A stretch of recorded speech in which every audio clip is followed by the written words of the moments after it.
I'm Michelle Pfefferman, founder and CEO of Equity at Work, and this is your DEI Minute, your go-to podcast for leaders looking to navigate the ever-evolving landscape of diversity, equity, and inclusion in the workplace. Whether you're just starting out with DEI or looking to sustain your long-term successes, each episode will provide you with actions you can take to move DEI forward at your organization, all in 15 minutes or less.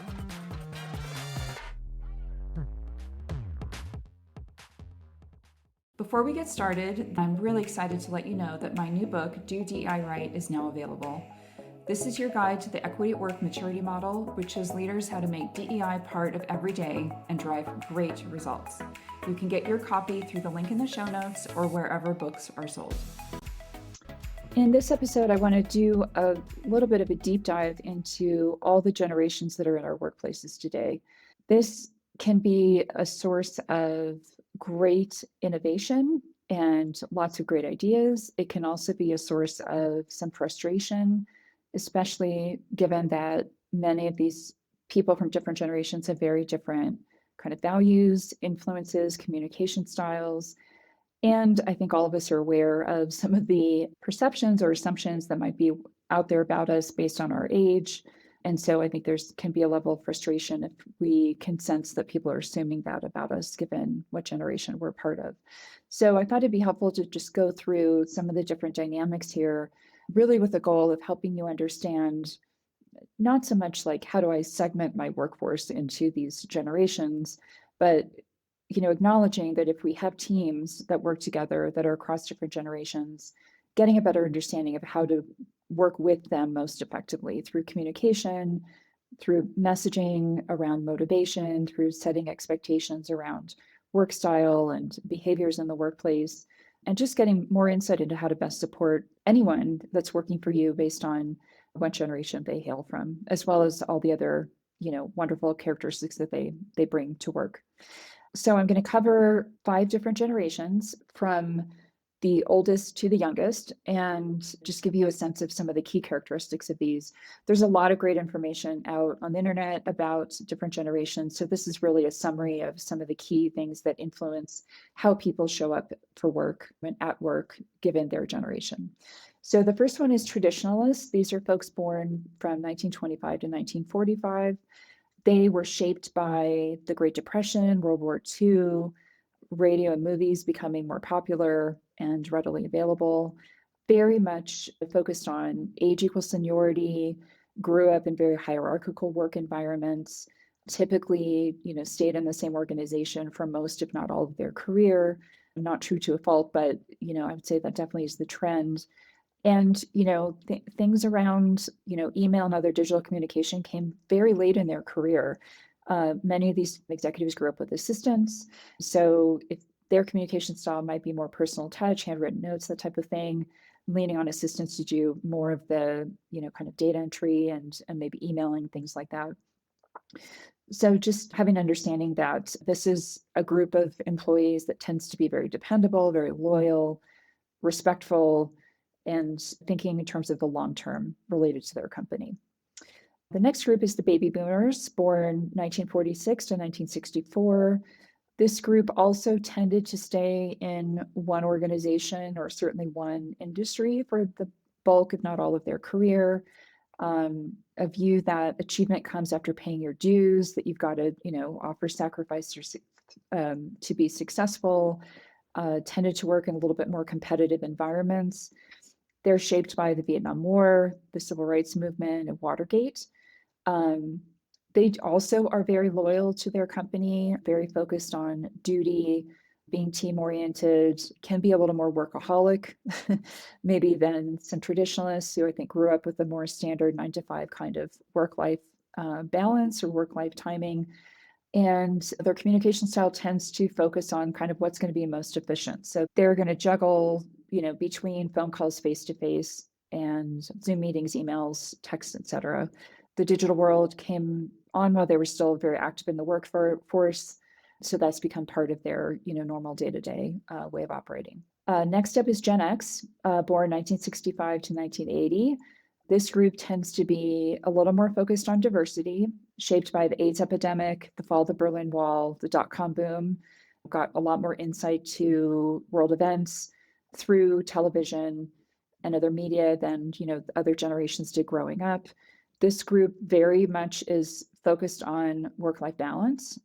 Not that many of us have cracked the code on that, but that is something that they really strive for. I think women, particularly who are Gen X, grew up sort of feeling like I want to be able to do it all, but didn't necessarily have all the supports in place to make that happen. So that's a constant, struggle and, something very top of mind for Gen Xers. They are also likely to move on if their employer is not the greatest fit for them. So this is the first time we really started to see people break away from staying loyal to one particular company for the bulk of their career. So a little bit more movement, a little more openness, trying to figure out how to make all the pieces work together. Second to last is the Millennials, born in 1981 to 2000. I find the Millennials get blamed for a lot of things still, but these folks are now getting into even the youngest of them are in their mid 20s. The oldest are, in their 40s. They're pretty entrenched in their career at this point. They tend to be very achievement oriented. They're looking for challenge and growth and development. They also want to have fun in their work environment and, trying again to find that work-life balance. They will leave an organization if they don't, feel like it's a good fit for them. Not that they're not loyal, but they're going to just have a shorter runway for, deciding if a particular environment really works for them. They're motivated by the quality of their manager. They want unique work experiences. They want to feel like their work is really worth their time, that they're getting something out of it. They're delivering something important and they're growing themselves. They've been shaped by Columbine, 9/11, and the internet. So this was a very digitally native group of folks that are in the workplace. So they communicate across all different digital methods, IMs, text, email. Occasionally you'll see some, handwritten notes and things like that, but, just a very digitally nascent group of people. And the last one is Gen Z. So this is the group that was born 2001 to 2020. So they are, entering the workforce. They're the youngest group that you're going to be recruiting right now. They have grown up on social media. So that's been a huge influence for them, which is both, great in terms of the visibility and transparency that comes from that, also very challenging in how consuming it can be, very much shaped by, life after 9/11, the Great Recession, and all of the things that they have access to through technology, particularly social media. Again, very, focused on diversity, personalization, individualization, also want to be getting a lot out of, what they put their time into. This is also a group that really got into the gig economy, and I think some millennials did as well, but the Gen Zers have really been exploring that, and they are trying very hard to find a good work-life balance in terms of the number of hours they're having to put in. They're very focused on flexibility. Some of them have gone through school during COVID and learned how to, learn remotely and sometimes are able to do that very effectively. So they're very open and oftentimes actively seeking more flexible work arrangements. So they're very focused on team. They want to have innovative workplaces. They tend to also be very social justice or kind of socially oriented, wanting the brands they buy, the places they work, the organizations they associate with to have a bigger meaning, bigger purpose that they identify with. So as you can see, a wide variety of perspectives, of communication styles, and really expectations on what work is supposed to be. So the younger generations want work to be very fulfilling. The older generations were used to work being, yes, you want it to be satisfying, that you're contributing, but it's also a steady paycheck and you're a little bit more loyal to one organization over a long period of time. The younger folks tend to want to talk about a lot of external topics in the workplace and have an expectation that there will be mechanisms set in place to do that through ERGs, through town halls, through other forums where they can talk about social topics and what the company's stance is on those and how can the company, what are opportunities to do even better by their employees. You don't see as much of that with some of the older generations who, we kind of grew up thinking of, you go to work as your work self and then you check that at the door and you go home and you're your home self or you're a person with your friends and your family. And those worlds stay very separated. Of course, some of those barriers came down during COVID when we were all remote, but But I think, the older generations tend to fall back in that. That's kind of their old habit of, we don't talk about all those things at work, or, that's private or that's personal. So trying to strike a balance depending on the make of your organization, of your team. This is important when setting up, just different ways that people work together, communication expectations, behavior expectations. And if you're finding that tough, just making sure those expectations are written down, they're very clear with great examples for people to follow, that can go a long way in sort of reducing any conflict across these groups. If you're struggling to figure out how do I communicate effectively or set up, processes and systems that work across all these different dynamics, using a tool like an empathy map, which we've talked about before in other episodes, can be really helpful. That helps you ground in sort of the perspective and influences on and influences of the types of people, based on these different profiles of generation. Of course, they can be up to other things as well, but that can help you kind of hone in on some key messaging that might actually carry across the majority of your employee group.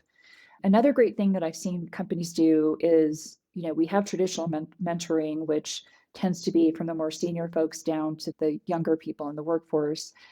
But a lot of companies are starting to introduce reverse mentoring projects or initiatives where, people of different generations use as an opportunity to learn from each other. And that can be a great way to open up people's minds, kind of open the aperture to different experiences, different ways of looking at work, different ways of thinking about the workplace and how we all spend our time there. And that can create some great bridges across people who otherwise maybe wouldn't have a lot in common. So if you're struggling with this, think of some creative ways to get groups together and also to go a little deeper to identify what are some of the key things that they need, where are their frustrations, and how can you break those up.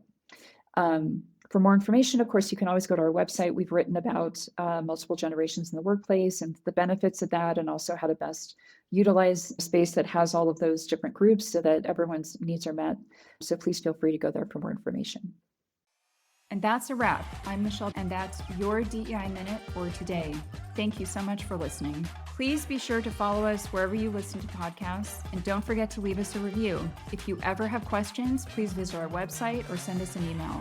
You can also sign up for our newsletter and follow us on LinkedIn, YouTube, and Instagram. Links to everything can be found in the episode notes. This episode was produced and edited by Podgrowth with podcast art by our very own Jamie Applegate.